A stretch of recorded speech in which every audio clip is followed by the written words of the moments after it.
सुंदरलाल अपने पूरे परिवार के साथ विष्णुपुर में रहता था। उनका परिवार बहुत खुशहाल था।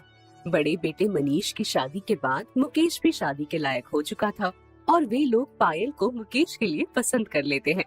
अब मुकेश की शादी के बाद मैं अपनी सारी जिम्मेदारियों से मुक्त हो जाऊंगा। हाँ पापा, बस हमारे घर में इसी तरह खुशियां बनी रहे और पायल भी इस घर को अपना घर मानकर हमारी खुशियों में चार चांद लगा दे। कुछ दिन बाद मुकेश की शादी पायल से हो जाती है। पूजा पायल को अपनी छोटी बहन की तरह मानती है। इस घर को अपना ही घर समझो पायल। पिताजी ने मुझे कभी अपनी बहू नहीं समझा, वे मुझे अपनी बेटी की तरह ही मानते हैं। अब तुम भी इस घर की बेटी ही हो। तुम्हें किसी भी चीज की जरूरत होगी तो बिना हिचकिचाए मुझसे कहना। ठीक है भाभी। अगले दिन सब एक साथ खाने की मेज पर बैठे होते हैं। पूजा बेटी, आज खाना तुमने बहुत स्वाद बनाया है। वाह, मजा आ गया। थैंक यू पापा। हाँ भाभी, खाना वाकई बहुत स्वाद बना है। पेट भर गया लेकिन मन नहीं भर रहा। ये सब कुछ पायल देख रही होती है और उसे लगता है कि इस घर में पूजा की ही चलती है। उसका पति भी पूजा की ही तरफदारी करता है। उसी वक्त वो अपने मन में ठान लेती है कि एक दिन वो इस घर में पूजा की जगह ले लेगी। 6 महीने बीत जाते हैं और एक दिन पायल को पता चलता है कि वो माँ बनने वाली है। I am pregnant. तुम पापा बनने वाले हो। व्हाट? तुमने मुझे इस दुनिया की सबसे बड़ी खुशी दी है Payal. Thank you so much. I am नहीं, वी आर प्रेग्नेंट कहो। ये बच्चा हम दोनों के प्यार की निशानी है। मुकेश खुशी से झूम उठता है और ये बात पूरे घर में बताता है। पूरे घर में खुशियों का माहौल छा जाता है और सब लोग नए मेहमान के आने की तैयारी में जुट जाते हैं। पायल, इस घर को जिसका इंतजार था, तुम्हारी वजह से वो दिन आया है। इस घर के वारिस को तुम जन्म देने वाली हो। मैं बदनसीब अभागन, मेरे नसीब में तो माँ बनने का सुख है ही नहीं। तो क्या हुआ भाभी, फिर भी तो इस घर में आप ही की चलती है। पायल को लगता है कि अब सब कोई उसे ही ज्यादा मानेंगे और पूजा की इज्जत कम हो जाएगी। लेकिन जैसा पायल ने सोचा था वैसा कुछ भी नहीं होता। वो लोग आज भी पूजा को ही मान और इज्जत ज्यादा देते हैं। ये सब पायल से बर्दाश्त नहीं होता। पायल मन ही मन कहती है, मैंने तुम्हें इस घर से धक्के मारकर ना निकलवाया ना, तो मेरा नाम भी पायल नहीं। आज पायल की गोद भराई का फंक्शन है। मोहल्ले के कुछ लोग और रिश्तेदार उनके घर पर आए हैं। पायल ने भी अपनी कुछ सहेलियों को बुलाया है। पायल अपने दोस्तों से ये भी कह देती है कि उसकी जेठानी कभी माँ नहीं बन सकती। पूजा भाभी, हमारी दोस्त ने तो आते ही इस घर को वारिस दे दिए। सुना है आप तो बांझ है। पता नहीं मनीष भैया ने आपको कैसे रखा है यहाँ। हमारे गांव में तो ऐसी औरतों को घर से ही निकाल देते हैं। हाँ नहीं तो। हाँ बहन, तुम्हारी दोस्त बहुत अच्छी है। मैं अभागन इस घर के लायक ही नहीं। मुकेश अपनी भाभी की बेइज्जती नहीं बर्दाश्त कर पाता। Shut up, just shut up. अब एक शब्द मेरी भाभी के लिए कहा ना तो मुझसे बुरा कोई नहीं होगा। ये मेरी भाभी नहीं, भाभी माँ है। इन्होंने मुझे जन्म नहीं दिया तो क्या, अपने बच्चे की तरह ममता दी है। निकल जाओ यहाँ से।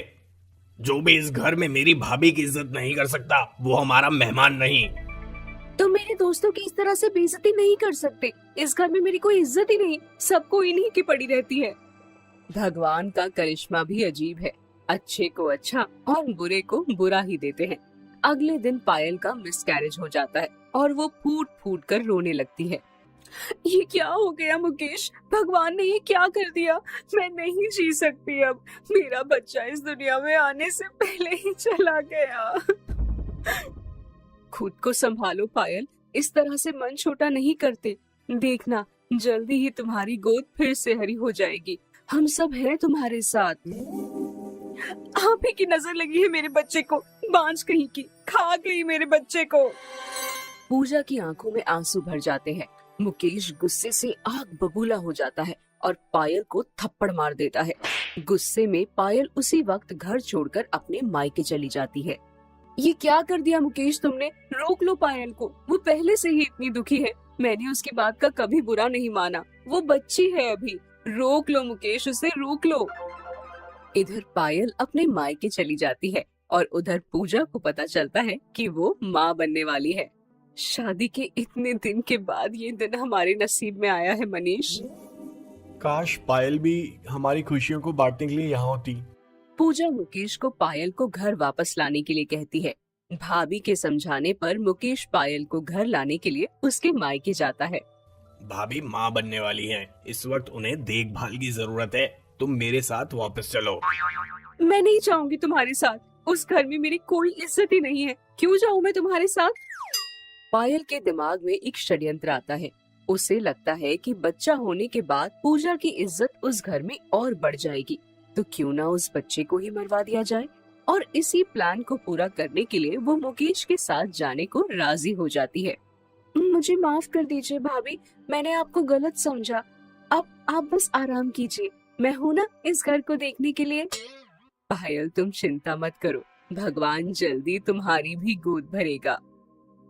कुछ दिन बाद पायल और पूजा डॉक्टर के पास रेगुलर चेकअप के लिए जाते हैं और रास्ते में पायल अपने मन की भड़ास पूजा पर निकाल देती है।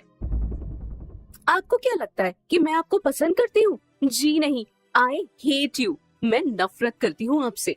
इस घर में जब से मैं आई हूँ तब से सब आप ही की गुलामी करते हैं। मैं इन लोगों के लिए कुछ भी नहीं। तुम्हारे दिल में मेरे लिए इतनी नफरत है। मैंने हमेशा तुम्हें अपनी छोटी बहन की तरह समझा और तुम मुझसे इतना जलती हो।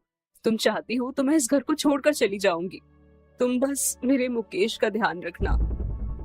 आपको क्या लगता है कि ऐसा कहकर आप मेरी नजर में अच्छी बन जाएंगी? ऐसा नहीं है पायल। पायल दूसरे दिन पूजा को छत से धक्का देने ही वाली होती है कि तभी वहाँ मुकेश आ जाता है और सब देख लेता है और अपनी भाभी को बचा लेता है।